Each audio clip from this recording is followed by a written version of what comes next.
Cisco, every season you get caught in a lie, and your excuse this time is amnesia. And I don't think they cover that on Love and Hip Hop Insurance.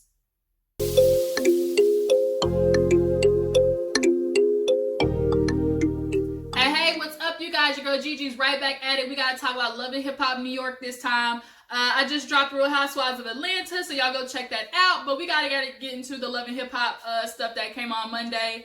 So, like I said, we're gonna be talking about New York this time, and after I upload this, we will get into Miami. But for now, we need to talk about why Love and Hip Hop New York needs to not come back. It's boring. Y'all gave us false advertisement. Y'all chopped and screwed the preview to give us what little good bitch y'all had. And honestly, bringing the OGs back did absolutely nothing. Like, it was such a waste of time.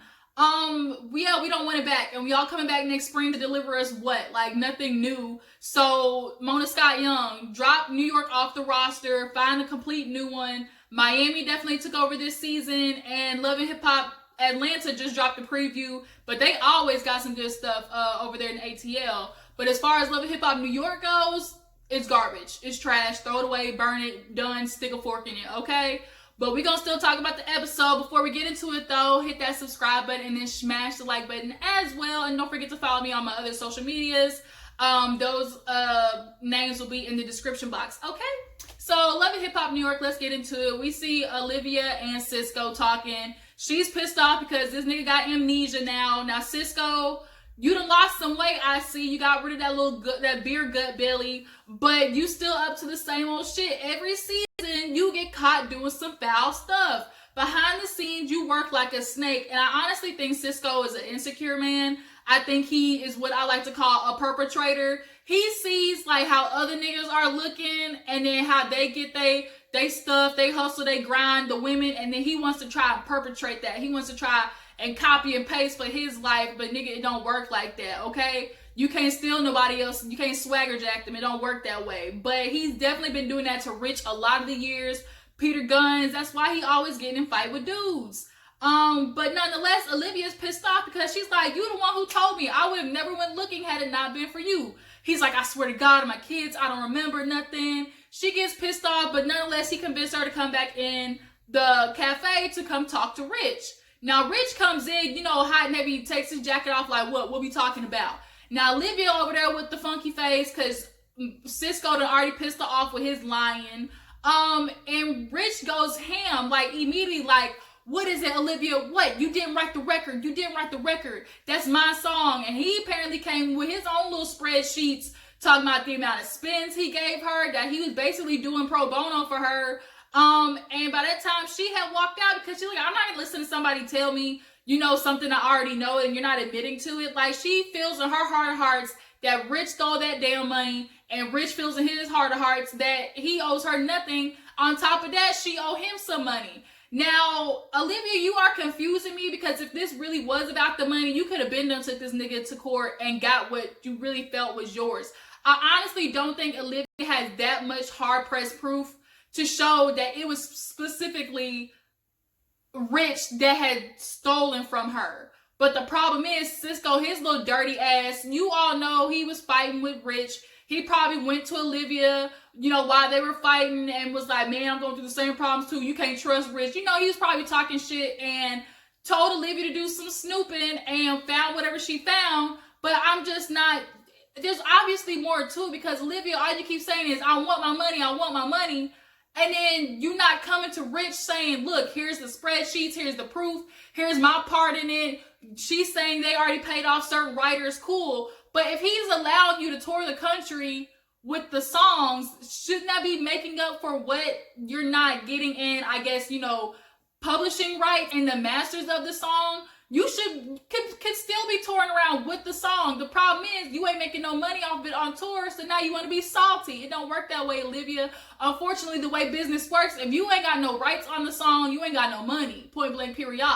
And I just take his ass to court if it's really that serious, but because you haven't yet, I'm starting to think like, girl, you really ain't got that much proof. But Rich, he went off of her. Cisco trying to say, man, I really want y'all to work this out. We know y'all got a good relationship, but trust and believe, I never told her that you was no thief. I never used the word thief. Okay, Cisco. So then, Yandy, Miss Yandy, she meets Olivia at the gym. And they catch up and everything. She's telling Olivia how she lost Mendeecee's ring when he went in. Like, god dang, Yandy, that man literally gave you one thing to take care of, that motherfucker's ring, and you lost it. I mean, she said, I ain't lose it. I put it somewhere. I just ain't remember where I put it. Like, we've all been through those moments, but that was like his one keepsake. So Olivia gives her the idea, well, girl, you should just get a new one. Be like, baby, let me upgrade you. Let me upgrade you. Let me upgrade you. And that ain't gonna work, Yandy, because first of all, you talking on national goddamn TV about how you lost your nigga's ring. You think ain't nobody gonna send him the clip, Dodo? But she's like, yeah, I'm gonna give him a ring so good he gonna forget. Oh, okay, Yandy. So then they get into Olivia's beef with Rich, and she's asking how it went, and she said basically like Cisco and Rich played her. She feels like either they made up or something. Rich either told Cisco to lie or what, but basically Cisco was her only like saving grace. He was supposed to go in there and be like, Rich, I told her this and that because I know you did it. We got the proof. Bam, slap it on the table. But that ain't what happened. Rich came with his receipts. Olivia, where is yours? But she wants to be mad at Yandy because she's not outright saying, girl, Rich is a thief. I believe you, because Yandy and Rich have a very good relationship. And she's not just going to sit there and dog her nigga out if there's not no hard-pressed proof. Like, I'd be the same way. Like, as long as what we know of Rich, there hasn't ever really been accusations of him stealing from people. Now, he got a problem with not keeping his dick in his pants for sure. Like, he's always had a problem with, you know, mixing business and pleasure. But as far as stealing money goes, there has never really been anybody on the seasons to say that I recall that Rich has stolen from them. But Yandy's like, girl, that's your friend. Like, that man loved you. He did everything for you. We saw the flashback, him crying, couldn't even get the words out. So I love you. I love you. Like, that's what he was like. He did a lot for Olivia. Olivia, I'm like, it's just something that's not reading right about this to me. But she's like, I can't believe you, Yandy. You're not taking my side. And she's like, I can't. She's like, I believe what you say. I believe what he says. But at the end of the day, if this relationship is really what it is, or you just want your money, like, go talk to him. You wasting your money going to court and bringing up extra bills for some nonsense that you could figure out in person.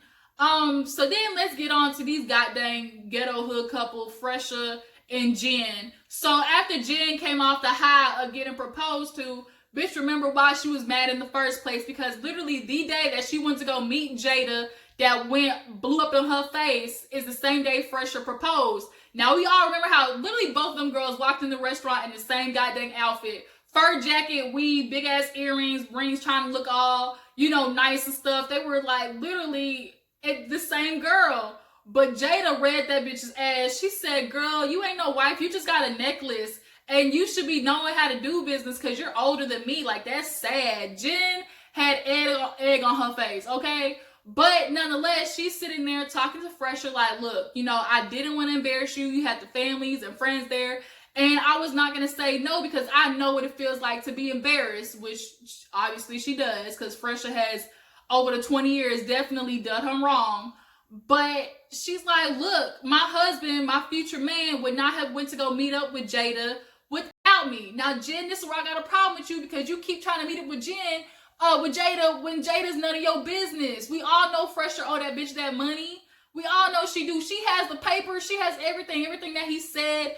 And he agreed to a certain amount. Now, it don't matter that you don't like the amount. It don't, because he still got to pay the bitch. And he better pay her for she take him to court and you really be messed up. Because once it's legal, bitch, they gonna come for him if he don't send his little monthly payments through PayPal, Cash App, or Venmo, okay? So you need to stay your ass in the corner, quit complaining about Jada, let him handle the business, and keep it a buck. But you always want to get involved in his stuff because you feel like that's going to make yourself a more higher position or make you feel like you really the number one woman, that he's letting you handle the business because, you know, you that bitch. But that's not how it works, obviously, because you ain't been that bitch for 20 years. You done gave him 2 kids, been together since 6th grade, and he still has not yet married you. Girl, if you cannot read the big yellow flashing signs by now, bitch, we got a problem. And then you let him persuade you with this big ass house that's filled with Renaissance furniture, and he coming there walking looking like a goddamn ostrich, sit down, want to be mad when she took her ring off. So what we doing now? What does this mean? Why am I even here? Nigga, you here because if you really want this woman, you will work on it. But she's telling you, look, as of right now, we not getting married. There's gonna be no engagement. Like, we need to do this together. Bitch, we all know, like, you ain't going nowhere because unfortunately your life has been revolving around Phresher. You haven't given yourself the ability to go out there and see if you can really go out there and do it on your own. You talking about, oh, Phresher, you gonna make a business, a record label, you know, I'm gonna be the, you know, the right-hand woman, your woman, and, you know, it, like, to the team, but you don't know nothing about the music industry. You ain't made not one damn song. Like, how you gonna be in the music industry and you don't know how to do music, bitch? But you just want to be there because that's your man and you feel like you got to be all up under his ass because he done cheated on you every 2 years. And you keep taking his ass back. Like, girl, grow you a backbone and quit fighting over this nigga that clearly does not give a dang about you. And honestly, he's probably more hurt that he bought all this shit for you to sit there and reject him. Now, he done got a big ass loan at the Bank of America and bought this house and then still owe Jada the damn money. Like, he in a hole because of your ass. But he want to get mad, walk off, and then be like, oh my God, you know, I don't think I'll never be the woman. I'll be the man for Jenn that she wants me to be. It's not about what she wants you to be. It's about what you should already know what you as a man should be. What you as a man, Phresher, should expect from your son. Should expect your daughter who's going to see this to want to be with. You are the example for that. And if you was out there cheating on her mama every goddamn year, what type of nigga do you think she's gonna go out there and get Phresher with your ugly burnt ostrich looking ass? Like, I can't. You ain't even like, Jenn, leave, girl, leave. But we know they ass gonna be together at the reunion, I'm sure. But moving right along, let's talk about Erica and Safaree. Erica's pregnant. Remy Ma came over to check on her. No big deal. Erica's ass still fat and dragging. Gravity's taking over. Her ass was so lopsided this episode. But, you know, what else to expect? She gaining weight. It's all going to her hips and thighs. But she's panicking because, you know, Safaree's on his street tour. And she's worried that she's going to be doing it alone. But we see that he actually ends up making it. So Cisco decides he want to pull Peter to the side for a basketball game, then to be like, well, look, Peter, I want to let you know something. I think I might remember possibly saying something, you know, not explicably, specifically about Rich, but could be about Rich. Like, he was just dancing around it. Finally, Peter was like, you said he was a thief. He's like, no, that's not what I said. You know, I just remember one time being in the kitchen with Olivia, and she's saying, look, I don't know where my money's going. He's like, look, you can do it this way and that way. Now, he said that might be the reason why she found Rich, but nigga, like, quit playing. You're not fooling nobody, Cisco. You have been doing this same song and dance every single season. Whether it be over some ugly ass bitch or whether it be over business, you still do shady, shiesty stuff. And Peter said, look, you better tell Rich for somebody else does. Like, you need to go tell him that you the one who said he was a thief. Like, Peter was not sugarcoating. I can appreciate that. He was not letting Cisco off the hook. He kept saying thief because that's what you was alluding to, Cisco, your ugly ass. Looking like Humpty Dumpty. So then he ends up going to talk to Peter. No, Rich was, yeah, they all met up by the car. No, actually before that, we see Yandy with the mama going to see Mendeecee's, but that was after she took Infinity to the ring shop to go try a new ring. Got a nice little iced out ring, but bitch, you still lost it. And knowing Mendeecee's, he's gonna be looking for that hoe, because that was something very sentimental to him. It was from not an actual wedding band, but it was a band of a, you know, commitment. So, like, girl, he's gonna be wanting that.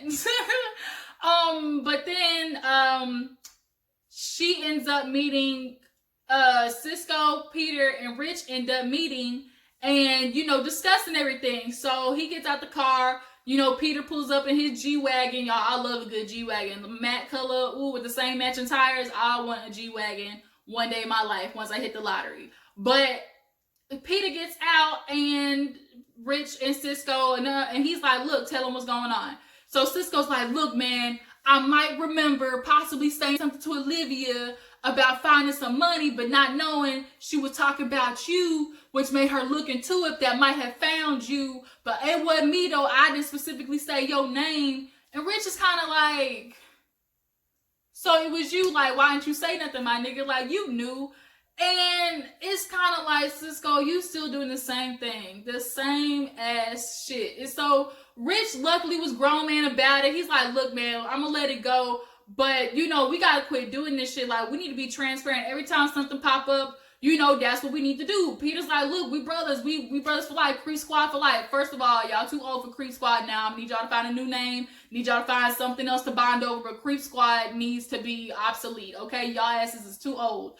But Peter's like, speaking of transparency, you know, let's tell each other everything. So Rich is like, you think you got me? Checkmate, bitch. Hey, Peter, Cisco, did you tell Peter yet about how Amina stayed with you during Super Bowl week? Cisco's face dropped, and Peter looked at him like, Amina? My ex Amina stayed with you? Now, Cisco's excuse was, ain't nothing happened, so ain't no point in telling you. But Peter's like, well, no, if nothing happened, then you wouldn't have no problem telling me she stayed the night.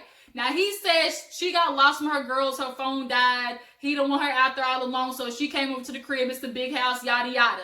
But it's like, Cisco, as soon as you see Amina, because we all know Peter and Amina had a whole goddamn love story, you would have called him and be like, look, your baby mama stranded, your ex, I got her over here, just let her know, I'm letting you know that, like, I'm taking care of her, you ain't got to worry about it, I have her call you, whoop-de-woo. Like, it was none of that. So it was obviously some shady stuff going on. And Amina didn't even tell Peter at that. I don't know if they're in a talking relationship, but I know they got to have some type of conversation because they got a co-parent. But of course, Peter's hot. So he's like, look, let me ask you something. What if I asked your baby mama to come upstairs to my house? How would you feel? So Cisco's like, don't you do it, Peter. Peter, don't you do it. You know, that's my baby mother you talking about. Don't you do it. And finally, he hops off on his ass and they get the brawling. All Peter could say was, my fucking car. My car. That's all he was worried. Wasn't worried about no niggas fighting or nothing. That nigga was worried about his G-Wagon. He said, don't y'all put a scratch on this car or all three of us be tussling. After they get pulled apart, you know, Cisco's like, this is what you wanted, Peter. This is what you wanted. Peter's, Rich was like, look, you should have been doing the shady shit. And then you want to try and call me a thief. Look, karma's a bitch, okay? So after they get done fighting, doing typical immature shit, the episode was really kind of weak. They do like a little montage at the end of everybody. Safaree's at the concert when Erica calls him saying that her water broke. He panicking, gets to the airport, makes it just in time. We see a little collage of them having the baby, super cute. But the ending is, you know, Sin saying she's ready to take on the world, forget about Joe. Chrissy's like, she's back, living life. You know, happy. She doesn't need to be married no more. She's okay not being, you know, Jim Jones's wife. But we all know the reason she cool now on it is because that nigga house went to foreclosure and some stuff going on in his financial department. And she don't want that attached to her name. And then as far as everybody else go, where the hell did Mendeecee go? Mendeecee just up and disappeared. I actually liked her. And Yandy goes to pick up Mendeecee and he happy out of jail. We all know he's out and free and stuff. So that's where New York ended this season. Honestly, I'm ready for it to go. We don't need it. We need to find a new spot, a new group of people, something, Mona, because this season was trash. But y'all tell me what you thought about the episode. Do y'all want to see the new season in spring, you know, come out? And are y'all going to watch it? Other than that, I appreciate you guys for tuning in. Don't forget to follow me on social media. Drop down in the description box and get those names. Donate to your girl Cash App, $1, anything. If you feel like, you know, it's funny, made your day, anything's appreciated. Definitely going right back to you guys and, you know, the way I get my new tripod or, you know, the quality of my camera and stuff like that. Just know anytime y'all donate is definitely getting, you know, revamped back to you guys. And I will catch you guys for the next review, which is Love and Hip Hop Miami. And I will catch you guys on the flip side. Deuces.